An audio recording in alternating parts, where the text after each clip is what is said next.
La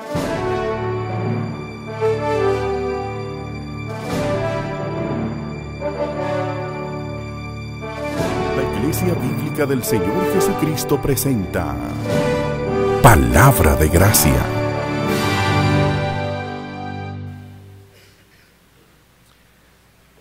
El primer culto de esta iglesia se celebró el 13 de agosto del año 1977 en una casa de familia.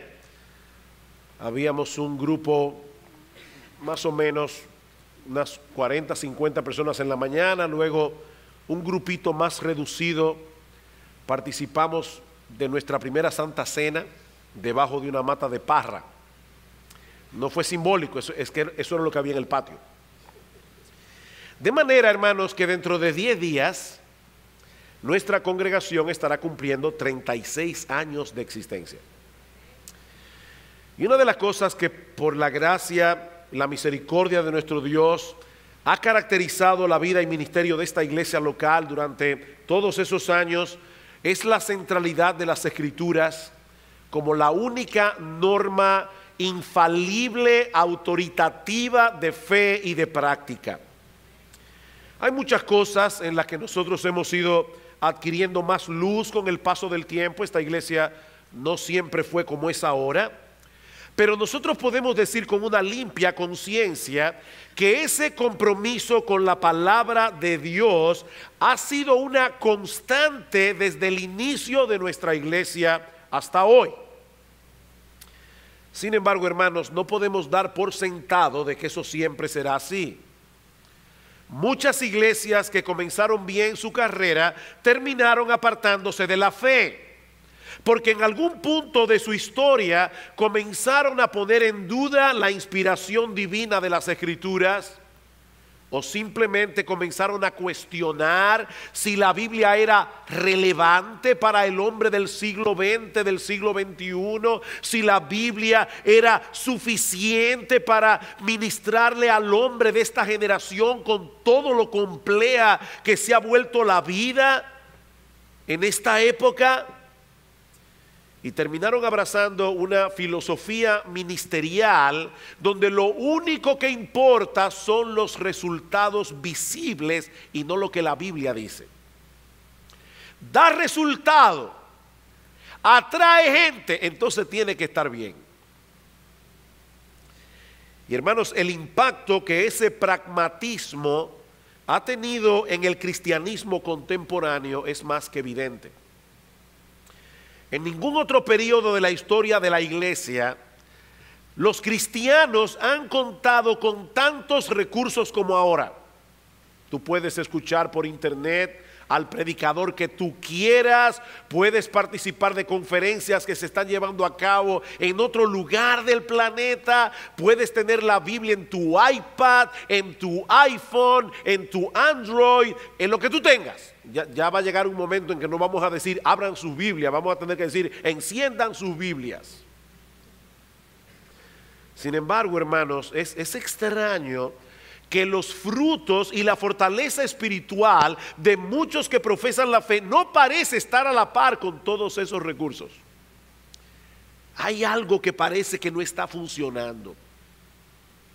Es por eso, mis hermanos, que nosotros volver una y otra vez a revisar ese fundamento de la centralidad de las Escrituras, asegurarnos de que la Biblia continúa ocupando un lugar central, un lugar preeminente en la vida y ministerio de nuestra iglesia. Pero ahora escuchen, porque continúa ocupando un lugar central en la vida de cada uno de sus miembros.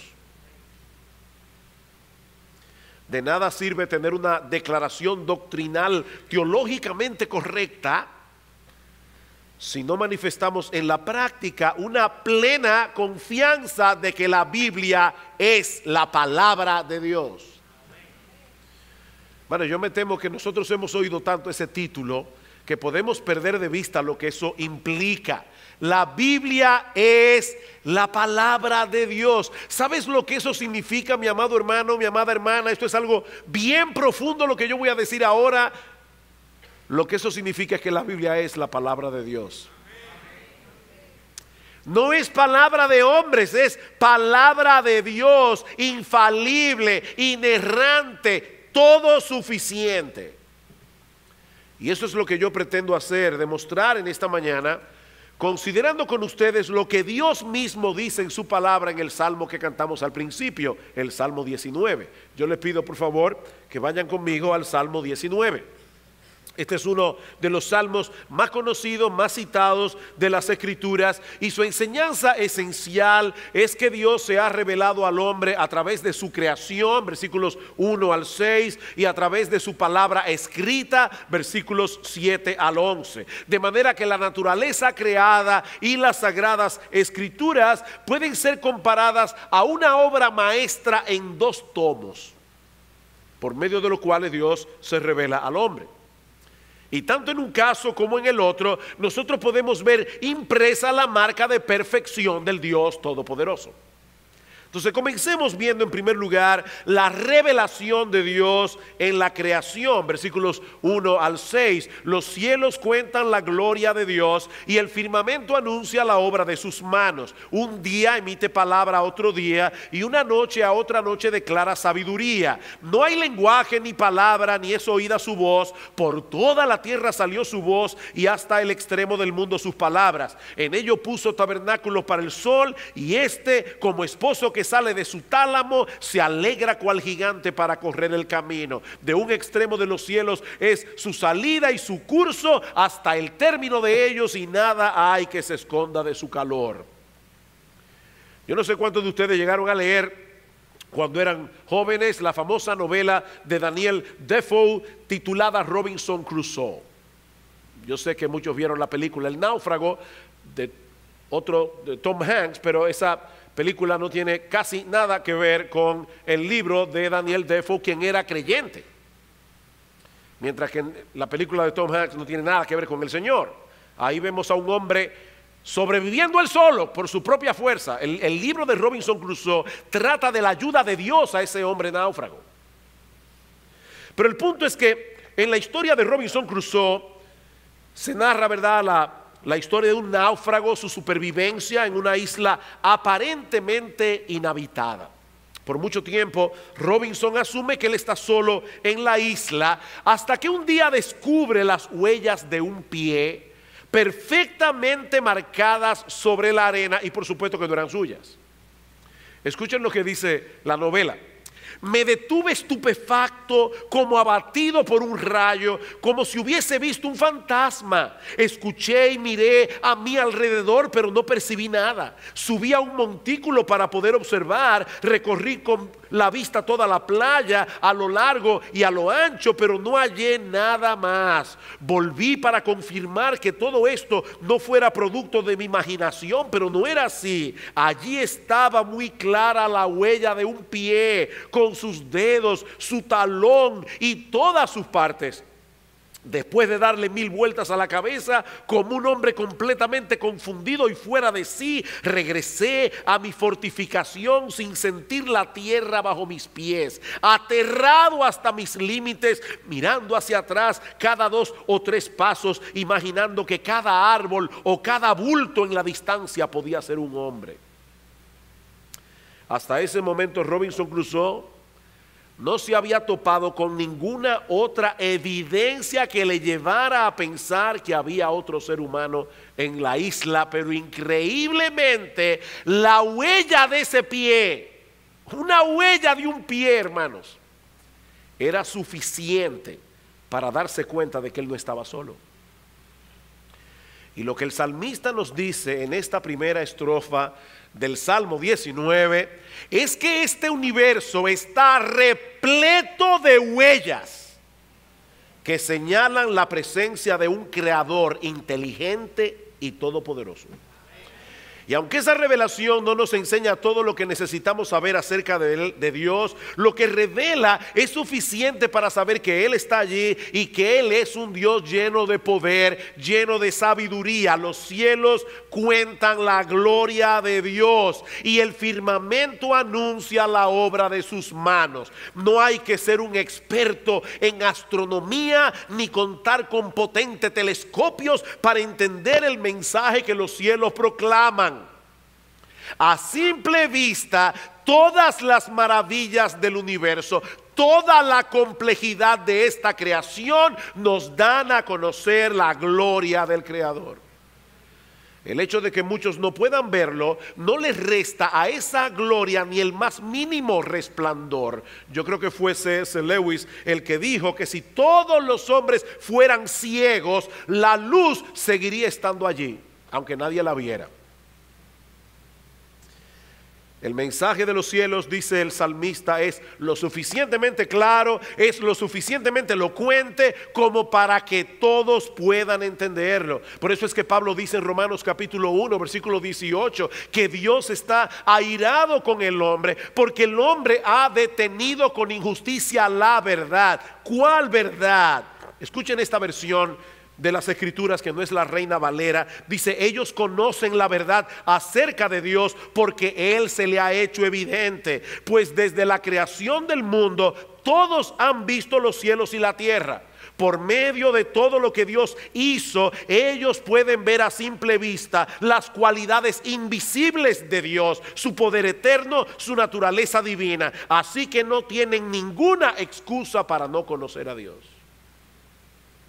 No tienen excusa.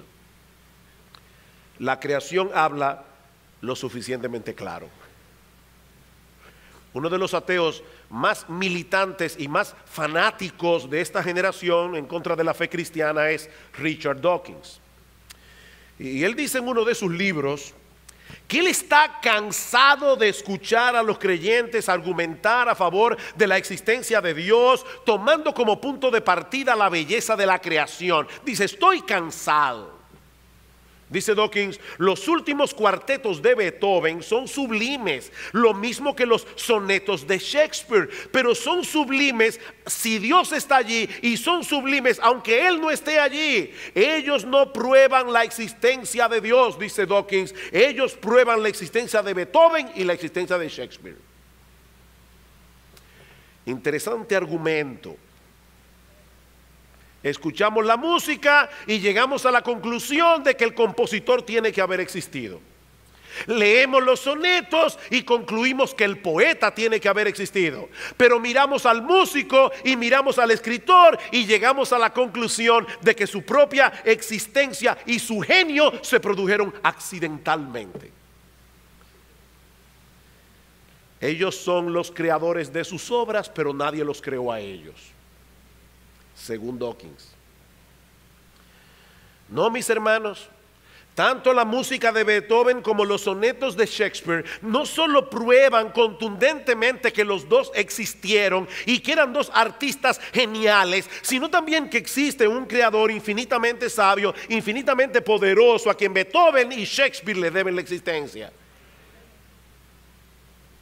La creación es una revelación clara y contundente que testifica de la existencia de aquel que la creó. Pero David nos dice también que esa revelación es incesante. Versículo 2: un día emite palabra, a otro día, una noche a otra noche declara sabiduría, como si fuera una carrera de relevos.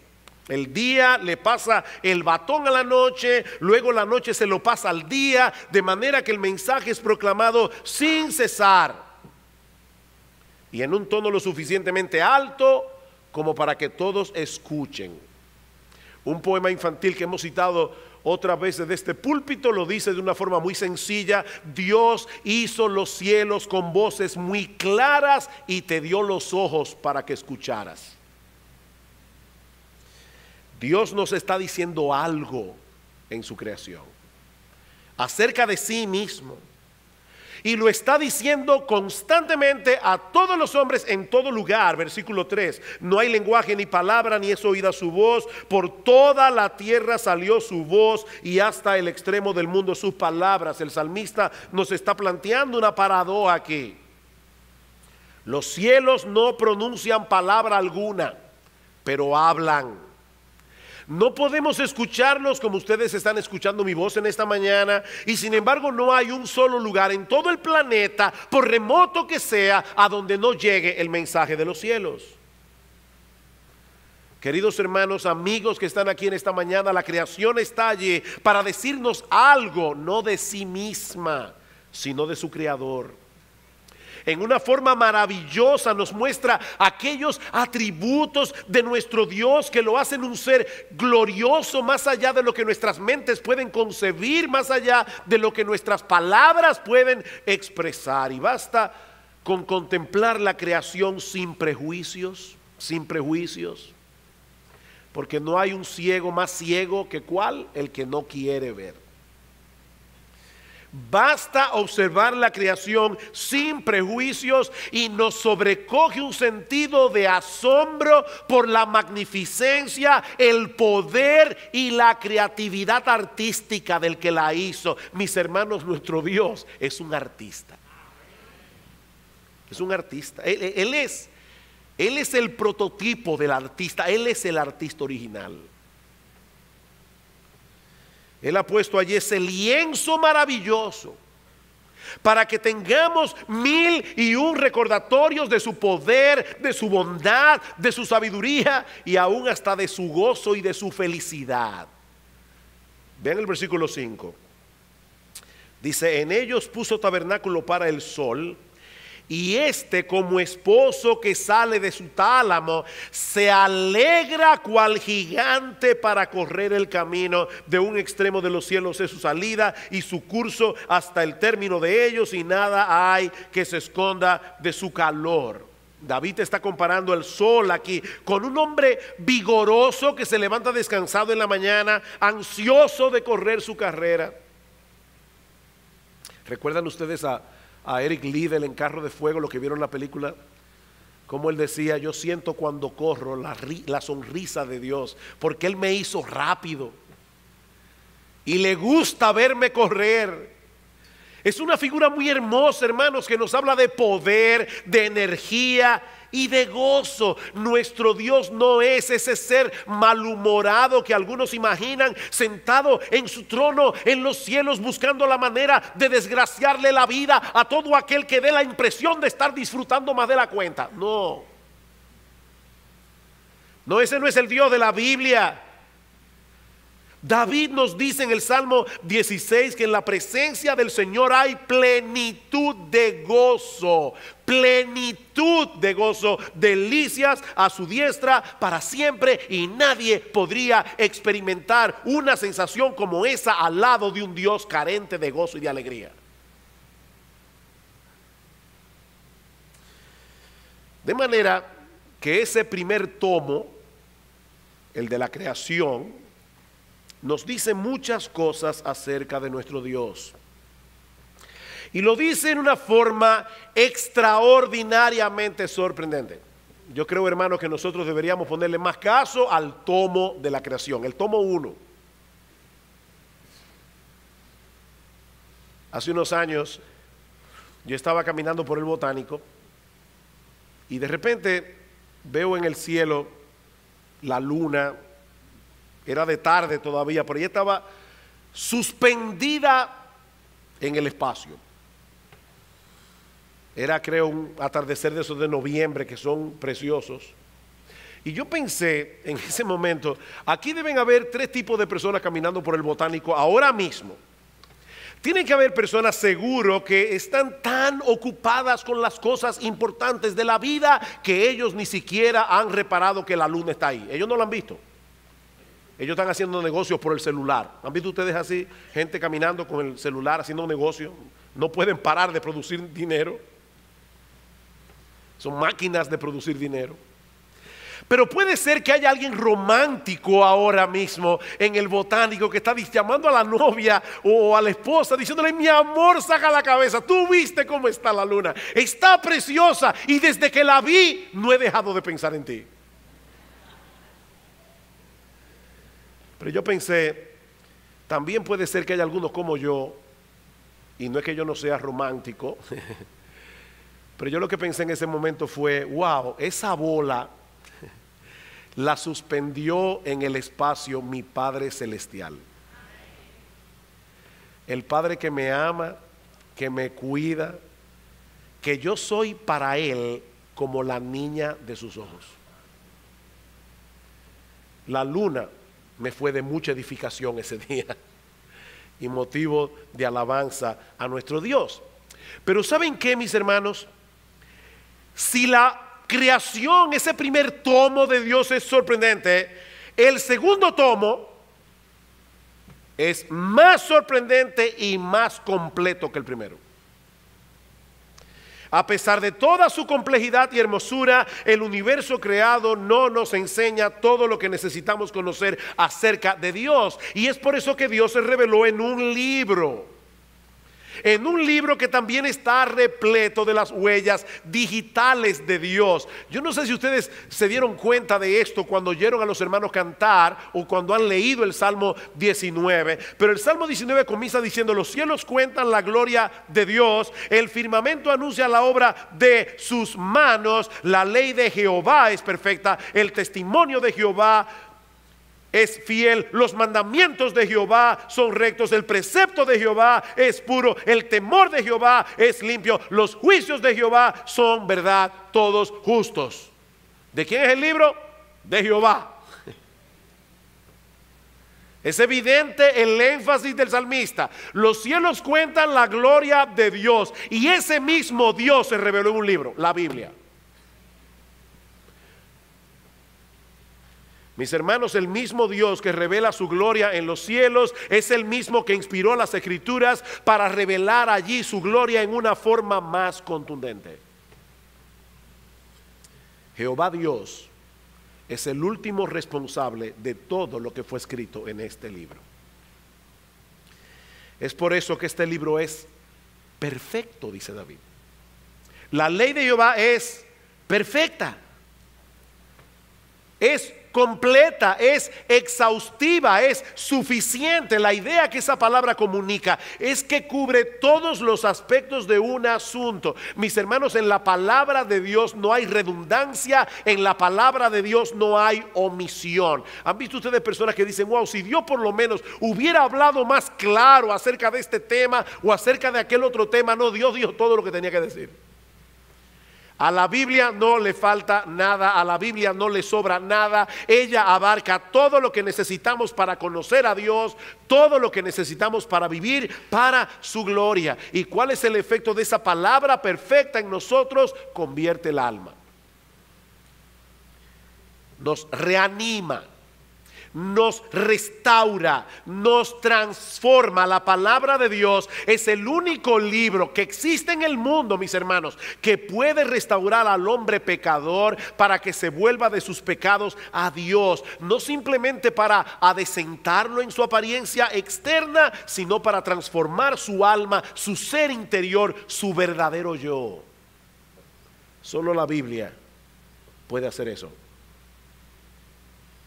Recuerdo haber leído de un inglés muy sofisticado que llegó a una costa de un lugar que había sido un lugar salvaje, pero habían llegado unos misioneros y habían predicado la palabra y mucha gente se había convertido.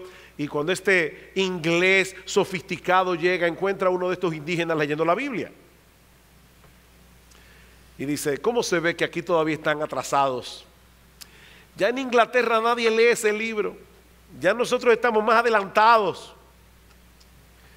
Y el salvaje le dice: mire, alégrese que yo estoy leyendo este libro, porque si no, hace rato que me lo hubiera comido. La Biblia transforma. La Biblia transforma, porque es la palabra viva de Dios. Alguien lo parafraseó de esta manera: la Escritura es tan poderosa y abarcadora que puede convertir o transformar a la persona completa, cambiar a alguien para que llegue a ser la persona que Dios quiere que sea. Solo la Biblia puede hacer eso. Y mis hermanos, eso no es algo que ocurre únicamente en el momento de la conversión. Es por medio de la palabra de Dios que nosotros somos traídos de la muerte a la vida, pero es por medio de esa misma palabra de Dios que Él alimenta, fortalece, nos lleva a crecer en esta nueva vida. En segundo lugar, David nos dice en ese mismo versículo 7 que la palabra de Dios es un testimonio fiel, digno de confianza, El testimonio de Jehová es fiel, que hace sabio al sencillo. Nosotros podemos construir un edificio seguro sobre ese fundamento, sobre ese testimonio, porque es un fundamento estable, es un fundamento inamovible. Y esto es algo que no podemos decir de ninguna opinión humana. Cuando Albert Einstein tenía 36 años de edad, publicó su teoría general de la relatividad. Y en ese momento Einstein echó por tierra algunos de los postulados de Newton que hasta ese momento nadie se había atrevido a poner en duda. Lo que Isaac Newton decía era casi palabra de Dios, hasta que llegó Einstein.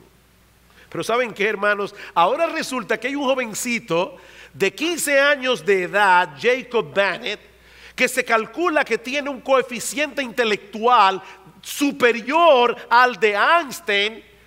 A los 12 años escribió una teoría de astrofísica y es probable que ese muchachito gane el premio Nobel. Y él dice que él puede probar que Einstein se equivocó.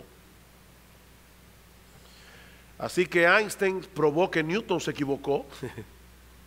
Ahora resulta que un muchachito de 15 años está dispuesto a probar que Einstein se equivocó. Pero ¿saben qué, mis amados hermanos? Eso nunca sucederá con la palabra de Dios. Nunca. Lo que Él reveló hace 4000 años sigue siendo verdad y seguirá siendo verdad dentro de millones y millones de años, porque Él conoce todas las cosas que han sido, Él conoce todas las cosas que son y Él conoce todas las cosas que serán. Nuestro Dios no se equivoca. ¿Y cuál es el efecto que ese testimonio seguro produce en nosotros? Que hace sabio al sencillo. Al sencillo. Ese individuo crédulo y sin discernimiento. De hecho, la palabra hebrea que se traduce como sencillo significa una puerta abierta. Es una persona que tiene la puerta abierta para cualquier teoría, para cualquier opinión humana, con tal que salga en televisión y lo diga un científico, él lo cree. Es un crédulo, es un simple. Recuerden lo que le dijo alguien a una persona que se jactaba de ser abierto de mente. Ten cuidado con ser abierto de mente, se te puede caer el cerebro. Hay personas que son así, ellos están abiertos a todo lo que venga. Dice la Biblia, la palabra de Dios puede tomar a un hombre así y volverlo sabio. Puede tomar un hombre así, convertirlo en alguien que no solo posee la información correcta, sino que sabe usar esa información para vivir una vida piadosa delante de Dios y de los hombres. La palabra de Dios nos hace competentes para enfrentar con prudencia y sabiduría los embates de la vida. Dice el salmista en el Salmo 119, me has hecho más sabios que mis enemigos con tus mandamientos, porque siempre están conmigo. Más que todos mis enseñadores he entendido, porque tus testimonios son mi meditación. Más que los viejos he entendido, porque he guardado tus mandamientos. La palabra de Dios hace sabio al sencillo. En tercer lugar, David nos dice que los mandamientos de Jehová son rectos. Son rectos, hermanos, porque fueron establecidos por una autoridad legítima, la autoridad de Dios. Y porque todo lo que demanda de nosotros es conforme a la justicia y a la rectitud. Muchas personas se sienten perdidas por falta de dirección y propósito.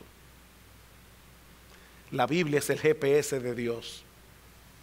La Biblia es el GPS de Dios. ¿Y cuál será el resultado que cosecharemos al seguir las indicaciones de ese GPS?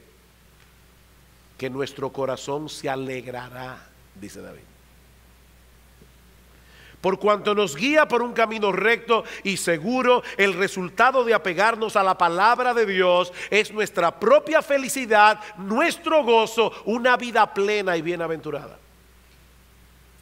Ahora, cuando estuve en Ecuador, tuve la oportunidad de hablarle a dos grupos diferentes. E hice este ejercicio que he hecho aquí en la iglesia en ocasiones. Le he dicho a las personas, díganme rápidamente las palabras que vienen a vuestras mentes cuando ustedes escuchan santidad. ¿Qué es lo primero en lo que ustedes piensan cuando escuchan la palabra santidad? Y todo el mundo comenzó a decir obediencia, pureza, mandamiento, etcétera, etcétera, amor inclusive. Pero siempre ha resultado igual. Nunca nadie dice alegría. Cuando tú piensas en la palabra santidad, en el concepto santidad, ¿te viene a la mente la palabra gozo, alegría? Los mandamientos de Jehová son rectos y por eso alegran el corazón. Muchos asocian la rectitud con el aburrimiento, con una vida insípida, poco emocionante. Pero ¿saben qué, mis hermanos, amigos que están aquí en esta mañana? Esa es otra de las mentiras del enemigo de nuestras almas, para entretener a los hombres lejos de Dios hasta llevarlos a compartir con Él una vida de miseria sin fin en el infierno. No, mi amigo, la vida plena y dichosa no se encuentra en el pecado. Los mandamientos de Jehová son rectos y precisamente por eso alegran el corazón. Alguien lo ilustra de esta manera. Imagínate que estás en un país devastado por la guerra y que debes cruzar un campo minado. Si un soldado local supiera exactamente dónde está enterrada cada mina y te ofreciera guiarte por el campo, ¿acaso protestarías diciendo: yo no quiero que me digas qué hacer, yo quiero libertad para decidir por mí mismo? ¿Eso sería lo que tú le dirías? Dice el autor de este libro: yo no sé lo que harías tú, pero yo me mantendría lo más cerca posible de ese soldado. Estoy seguro de que no me desviaría del camino. Las instrucciones de esa persona no me impondrían límites, sino que salvarían mi vida. Mis queridos hermanos, la palabra de Dios es ese soldado que el Señor ha colocado a nuestro lado para llevarnos seguro a través del campo minado de este mundo caído, lleno de pecado. Este es un mundo peligroso. En cuarto lugar, dice David que el precepto de Jehová es puro. En otras palabras, radiante, claro, iluminador, y precisamente por eso alumbra los ojos. La palabra de Dios provee luz, la palabra de Dios provee entendimiento sobre los aspectos más importantes de la vida. A veces uno está predicando la palabra y las personas quieren excusarse diciendo: es que la Biblia es un libro muy complicado. Otros dicen: Jesús hablaba en parábolas, como diciendo: eso no hay quien lo entienda. No, Dios habló bastante claro. En la Biblia hay océanos donde se puede ahogar un experto. Eso es verdad. El mismo Pedro dice que Pablo escribió algunas cosas que eran difíciles de entender. Pero mis hermanos, lo que nosotros necesitamos saber para conocer a Dios, para conocer nuestra condición, para venir a Cristo, para vivir una vida que agrade a Dios, eso está más claro que el agua en la Biblia. Por eso es que Mark Twain, en su ironía característica, decía: a la mayoría de las personas le preocupan los pasajes de las Escrituras que no comprenden. A mí lo que me preocupa son los que yo entiendo. No, la Biblia es clara en lo que tiene que ser clara. No hay nada complicado en saber que tú eres un pecador. No hay nada complicado en saber que algún día te presentarás delante del tribunal de Dios. No hay nada complicado para saber que Jesucristo se hizo hombre y murió en una cruz para pagar por nuestros pecados. No hay nada complicado en saber que solamente por confiar en Cristo podemos ser salvos. Eso no es complicado. Pero eso hiere el orgullo humano, y ese es el problema. En quinto lugar, David dice que el temor de Jehová es limpio, que permanece para siempre. Y esta palabra temor, que se usa aquí como sinónimo de las Escrituras, nos habla de ese sentido de reverencia que debemos tener por la grandeza de Dios. Es un temor que no nos mueve a huir de Él, sino más bien a adorarle y reverenciarle. Y solo la Escritura produce ese tipo de temor que puede llevarnos a la verdadera adoración. Porque es un temor limpio, dice David, es decir, carente de impureza, de corrupción, de imperfección. No hay defecto en la palabra de Dios. Y precisamente por eso, ¿qué dice el versículo 9? El temor de Jehová es limpio, que permanece para siempre. Solo se puede cambiar o modificar lo que es imperfecto, ¿verdad que sí? Si algo es perfecto desde el principio, permanece para siempre. No necesita enmiendas. Dios no tiene que llamar a un grupo de consultores para revisar lo que Él inspiró en su palabra, porque desde que Él habló, lo que dijo fue perfecto. Permanece para siempre. El cielo y la tierra pasarán, dice el Señor. Mis palabras nunca pasarán. Sus verdades son relevantes para toda generación, son relevantes para toda cultura, porque el Dios que la inspiró es eterno, omnisciente e inmutable. Finalmente dice David que los juicios de Jehová son verdad, todos justos.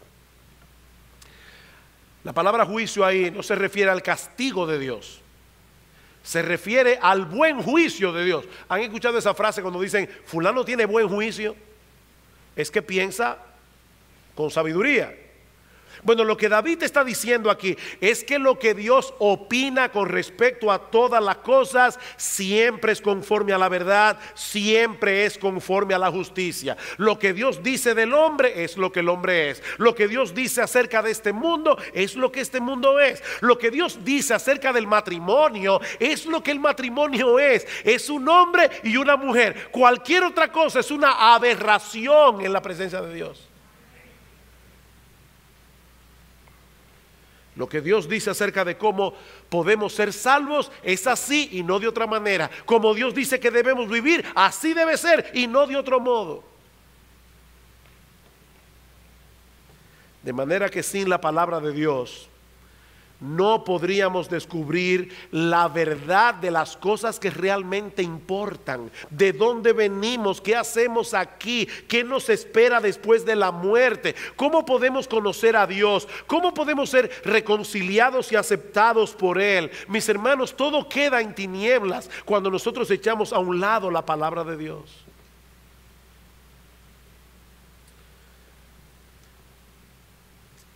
No les voy a mentir, hermano, yo me siento frustrado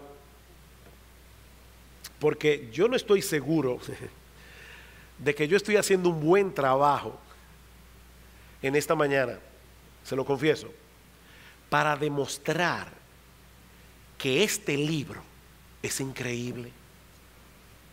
Que tener este libro en nuestras manos, hermanos, es la joya más preciosa que un ser humano puede tener. Este libro es increíble. Yo recuerdo cuando yo me convertí al Señor, tenía casi 18 años, providencialmente unos meses antes de haber tenido por primera vez contacto con un cristiano y contacto con la palabra de Dios. Yo había leído una versión resumida del origen de las especies de Charles Darwin. Así que yo era un evolucionista muy bien informado. Yo recuerdo cuando yo comencé a leer la Biblia, qué descubrimiento, qué descubrimiento. Y hermanos, sin haber leído absolutamente nada de apologética, sin haber leído a ninguna persona que tratara de demostrarme que la evolución es una teoría fallida, yo simplemente leyendo la Biblia llegué a la convicción de que en el principio creó Dios los cielos y la tierra, porque Dios me convenció por su palabra. Su palabra es viva y eficaz. Hay personas que dicen, nosotros tenemos que defender la Biblia. No, no defiendan la Biblia. ¿Y quién te ha dicho a ti que nosotros tenemos que defender la Biblia? Nosotros no tenemos que defender la Biblia. Eso sería como tratar de defender a un león. Ábrele la jaula. Él se defiende solo. La Biblia es la palabra de Dios. Lo que tenemos que hacer es proclamar la palabra de Dios. Ella se defiende sola. Por eso dice David en el versículo 10 que la palabra de Dios es más valiosa que mucho oro afinado y más dulce que la miel y la que destila del panal. Dice, la Biblia es mejor. La Biblia es mejor. La palabra de Dios es infinitamente más valiosa. La palabra de Dios es infinitamente más preciosa que todas nuestras posesiones juntas. Hay más sabiduría allí que en cualquier teoría o filosofía que el mundo pueda ofrecer. Es la palabra de Dios. Es suficiente para llenar hasta la saciedad cada una de nuestras necesidades. Es por eso que la obediencia a la palabra trae consigo una gran recompensa. Vean el versículo 11. Tu siervo es además amonestado con ellos. En guardarlos hay grande galardón. Mis hermanos, lo que ese texto está diciendo no es que Dios galardona a los que le obedecen. La Biblia habla de eso en otras partes, pero no aquí. Lo que ese texto está diciendo es que la obediencia misma es el galardón. En guardarlos hay grande galardón, porque no guardarlos, vivir en pecado, solo trae desgracia y destrucción. Pero la palabra de Dios nos traza el camino que nos permitirá tener una vida bienaventurada y útil de este lado de la eternidad, mientras nos conduce con seguridad hasta la casa de nuestro Padre. Nosotros tenemos en nuestras manos un tesoro, pero no es un tesoro para ser contemplado como el que va a un museo. No, la Biblia es un libro, hermanos, y los libros son para leerlos. No es para que usted se lo ponga aquí, no, es para leerlo. Esto entra por los ojos. Ese es el instrumento de gracia por medio del cual Dios nos habla para pastorearnos, corregirnos, consolarnos, reavivarnos. Mi hermano, ¿qué tanto te estás empapando de la palabra de Dios? Y yo no estoy hablando aquí del deber de leer la Biblia. Yo no estoy hablando de eso. Yo estoy hablando de que tenemos algo tan grandioso en las manos. Algo que debemos comerlo y disfrutarlo. No es que si no lees la Biblia te va a caer un rayo por desobediente. No es de eso que yo estoy hablando. Es que esta es la palabra de Jehová, la ley de Jehová, el mandamiento de Jehová, los testimonios de Jehová, del Dios que nos ama. ¿Qué tanto te domina esa palabra en tu proceso de pensamiento? ¿Qué tanto aprecias las escrituras por encima de cualquier teoría humana? Mis hermanos, es triste, pero cada vez es mayor el número de personas en las iglesias que profesan ser cristianas, pero que al mismo tiempo están más dispuestas a creer en cualquier teoría psicológica para la crianza de los hijos, para la vida matrimonial, para lidiar con los problemas emocionales, antes de creer en la infalible y todo suficiente palabra de Dios. Eso es triste, hermanos. La Biblia es suficiente para lo que ella fue escrita. La Biblia no es suficiente para enseñar matemática, ni biología, ni para enseñarle a un médico cómo curar a los enfermos. Yo no estoy hablando de eso. La Biblia se escribió para que nosotros pudiéramos conocer a Dios en Cristo y vivir para su gloria, y para eso es suficiente. Los cielos proclaman la gloria de Dios, pero es la Biblia la que anuncia y ofrece su gran salvación comprada con la sangre de su precioso Hijo. Ese es el gran tema de la Biblia. La Biblia no es un manual de moral y cívica. La Biblia no es un libro para enseñarnos cómo vivir una vida decente y ordenada en este mundo pecador. No, mis hermanos, la Biblia es acerca de Jesús. ¿Saben por qué la Biblia puede hacer todo eso que David ha señalado en el Salmo 19? Porque la Biblia nos lleva a Jesús. ¿Y saben quién es Jesús? Pablo dice en Colosenses capítulo 2 versículo 3 que en él están escondidos todos los tesoros de la sabiduría y del conocimiento. Y en 1 Corintios capítulo 1 Pablo dice: yo predico a Cristo y a este crucificado. ¿Saben por qué? Porque Cristo es poder de Dios y sabiduría de Dios. La Biblia puede transformar corazones. La Biblia puede hacer todo lo que ella hace porque nos lleva a Jesús, y Él es la sabiduría y el poder de Dios encarnado. Él es el gran héroe de la Biblia. Mi amigo, si tú estás aquí sin Cristo, hay esperanza para el hombre, porque Dios ha hablado.